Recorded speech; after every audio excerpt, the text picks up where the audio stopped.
एक ॿी अहम ख़बर वांके ॾींदालूं। पखे वेझो जंगली जीवत खाते जे अॻूणे ऑफिसर खे पुलिस गिरफ़्तार करे वरितो। सिकंदर खिची ते 82 लख रुपयनि जो फ्रॉड जो केस दाख़िल कयो वियो। अॻूणे ऑफिसर ते शहरी फ्रॉड जी दरख़्वास्त दाख़िल कराई हुई।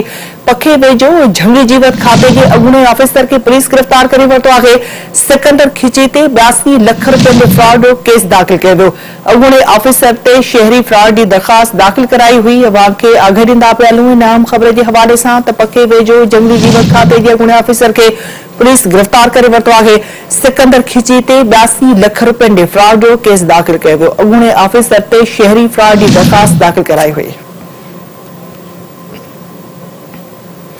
एक भेरो ॿीहर अवां खे नाम ख़बर जे हवाले सां नाज़रीन अपडेट कंदा हलूं। पखे वेझो जंगली जीवत खाते जे अॻूणे ऑफिसर खे पुलिस गिरफ़्तार करे वरितो आहे। वधीक तफ़सील लाइ असां राब्तो कयो आहे सिंध टीवी न्यूज़ जे रिपोर्टर अलीगुल मुग़ेरी सां।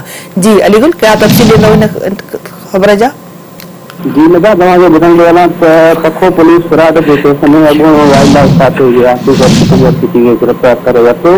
मतिलबु 82 लख जा पूरा केस ॾियण इल्ज़ाम हेठि केस दाख़िल थियल हो। केतिरे अर्से खां इख़्तियारी बनल हो जॾहिं खां पखो पुलिस गिरफ़्तार करे वरितो, लाकअप करे छॾियो आहे। जी ठीकु आहे अलीगुल, अपडेट करण लाइ